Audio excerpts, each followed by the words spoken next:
Tipange uli namutikasamizikiraso vaikumbanga mbaula za dongo kuti panyake nkhuni ziwengeko za kushepa. Taiweya za nkhuni kuliji tikuyuzinganga mbaula zithu za dongo izi. Muzi womoza wa nkhuni tikayuzinganga pa 3 days. Kweni sono namu tikuyuzingira mbaula tikuyuzinga pa sabata ziwiri.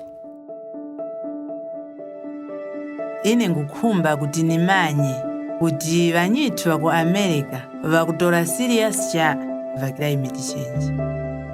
Padango lithu para tikukhumba kuti vinthu visinthe tikumuyendera munthu kuchikaya kwake na kukadumbisikana nayo. Para tadumbisana nayo munthu yola ndikuti tampasa nchindi zakwenerera.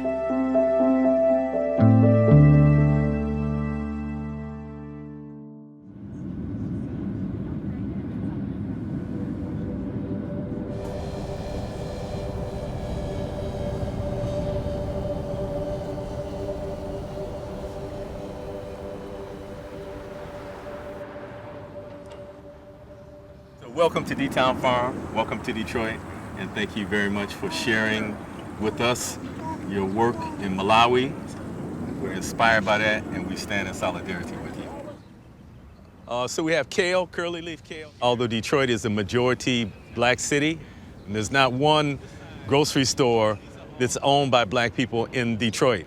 And so we're trying to encourage black people in particular to grow food so that we can become more self-sufficient and also as an economic driver. Pachoko nkhokusuzika. Chifukwa chakuti chonguti nkhokusuzika ise para talima mbeu zithu tikuveji mazaza ya kupanga mitengo. Apo vanyithu vamakampani vaboma vakutigulisa pa mtengo wa kukwera mbeu masidi aya. Kweni para ise kuti zakagulise pa mtengo kukwera vikusuzika lekani nkuti pachoko vikukolera nako. Yes. So that's the other thing, is we're creating a model of democracy. Our organization thinks capitalism and white supremacy is a terrible way of defining human relationships, and patriarchy as well. So at the same time that we and many other people are working to dismantle these oppressive systems, we're creating these models of how we might relate to each other that's more equitable, that society begins to shift. Mm-hmm. We use regenerative practices here that don't contribute much to global warming. This is a rainwater retention pond, and we're able to capture tens of thousands of gallons of rainwater in here, and then we run it back down through the fields using drip irrigation tape. And this is our solar energy station. Many farmers would like to not participate in the industrial style of farming, but they feel trapped. They don't know how to survive without the use of lots of petroleum and extremely large amounts of water. We have to show how that can be done so farmers can even see that there's a possibility of doing it and still earning a living. Yeah, that's very true, because you cannot tell someone without showing what is the alternative. That's right. Yeah. That's just like we're planting seeds in the ground, we're planting seeds in people's consciousness. Thank you. Thank you Esther, very thank much. you very we much. have learned Thank you. a lot. Thank you. I've learned a lot. Thank you, Anita. Ange Kangareza.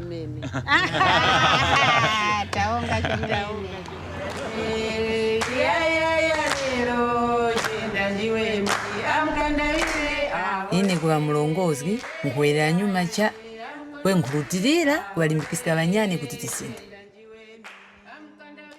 Vantu vanyake vaku America kumanya makora za climate change. Kweni vafipa ndi wakumanya chomeni.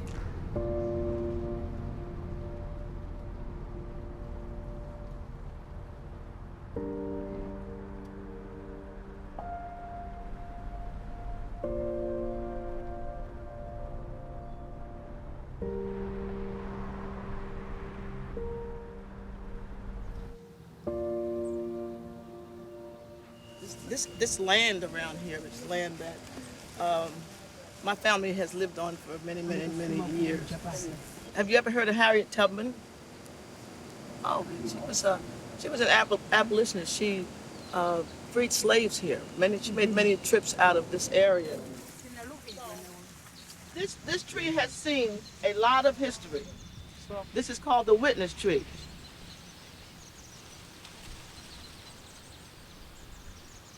Preston actually used to be the county seat of the KKK on the eastern shore of Maryland. And so people are often surprised when they see young black people out here working, because that's just a sight unseen. And what are you going to plant here? I've got sorghum and millet that I just planted. We've kind of had to change our values about what a livelihood looks like when we live out here. We've created different businesses sprouting up off the farm. And all of us in the collective, you know, work the land and also have other jobs. A village is a very complex idea in the minds of black people. It's the idea of something we've never had. When colonialism happened, there's a disruption to African people. Yes. And we have not recovered from that disruption. In order to change someone's world, we have to enter their world and sort of bring them out to the land. We all have to reconnect with the land in our own way. It's all of our responsibility to figure out how to do that. And so we're trying to get back to that, but also pulling from the future and trying to create something that's new. Do you like okra? It's hot. If you don't like it, it's fine. You don't have to eat it. It's no one.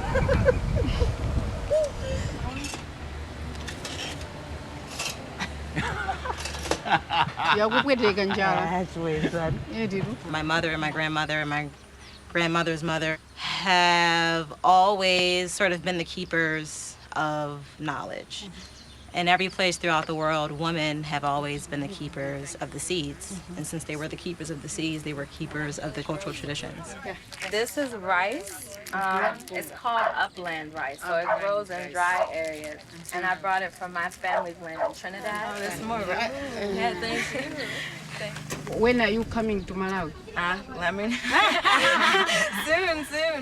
It's been wonderful hosting you all. Hey, give it to me. Give it to me. That's what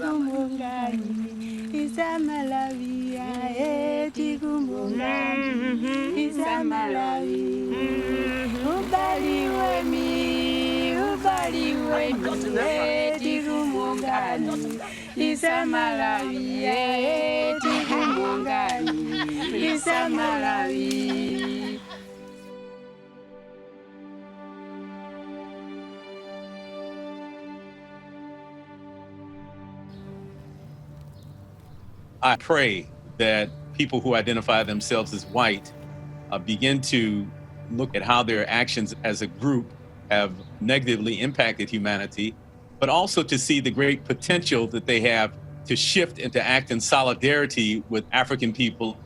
I'm often reminded of the words of Grace Lee Boggs, who says that we have to live more simply so that others can simply live.